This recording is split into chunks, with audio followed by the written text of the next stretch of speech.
So, today we're going to unpack the documented timeline of one of the most mysterious and, frankly, disturbing figures in recent memory, Jeffrey Epstein. We're going to trace how a man from a seemingly normal background managed to build this global network of incredible power, and, of course, how it all came crashing down. And that right there is the million-dollar question, isn't it? How on earth does a school teacher end up at the very center of this massive global web of power, wealth, and truly horrific crimes? That's the mystery we're going to dig into. All right, so to really get a handle on how this story ended, we've got to rewind all the way back to the beginning.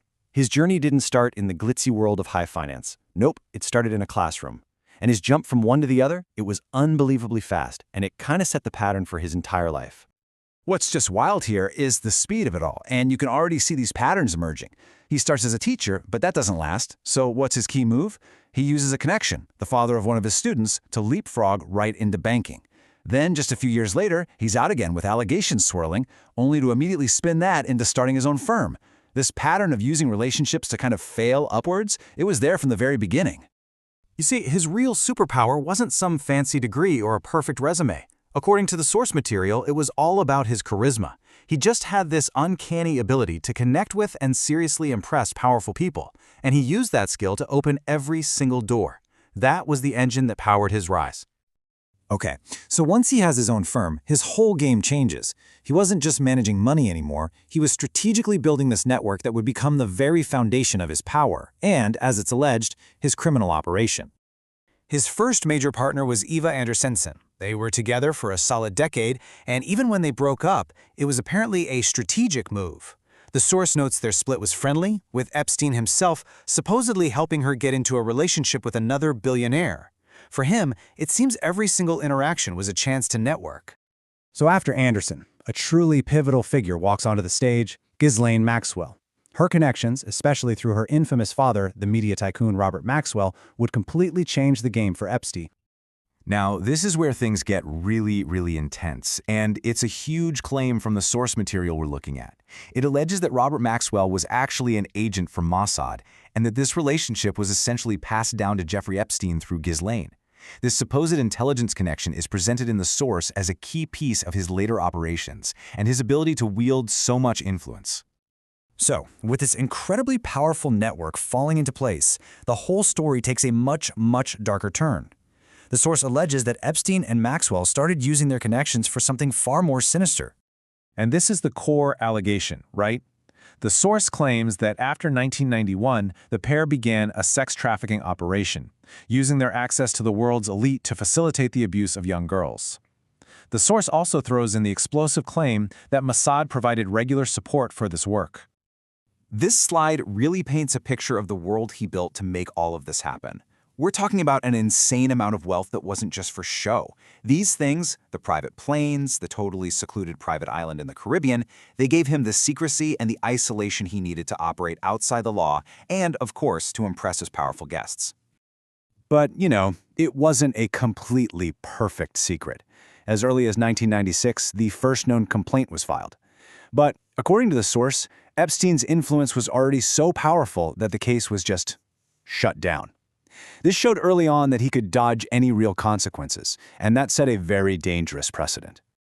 For years, it seems like Epstein was operating in the shadows. But then, in 2005, that started to crack. This quote marks the beginning of the end of his quiet operation. A complaint from a mother in Palm Beach kicked off an investigation that couldn't be so easily buried, and it dragged his activities into the light for the first time.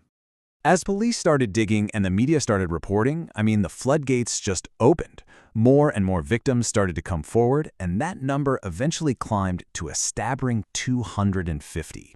This clearly wasn't just one isolated incident. It was a huge, systematic operation.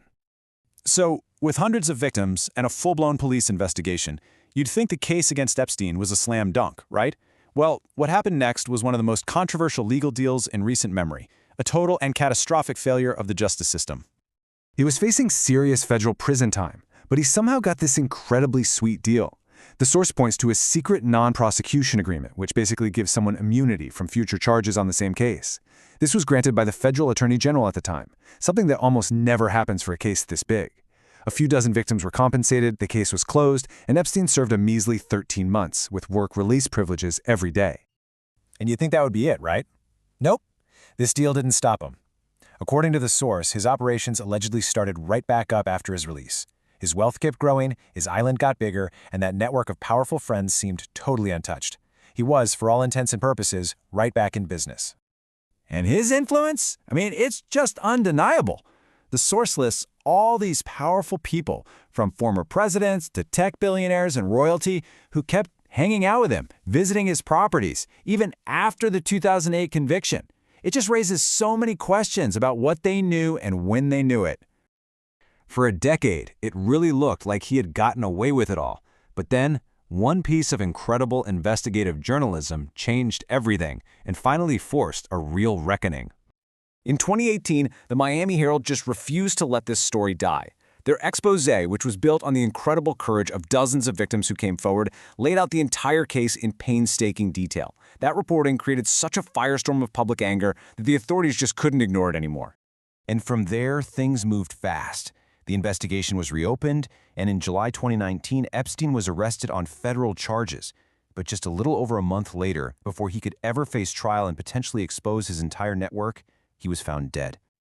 His death was, let's just say, immediately surrounded by mystery and suspicion. The source notes these really bizarre circumstances: security cameras that weren't working, guards that were nowhere to be seen.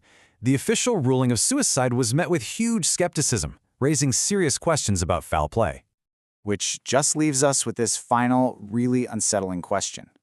Was this the desperate act of a man who knew he was finally facing justice?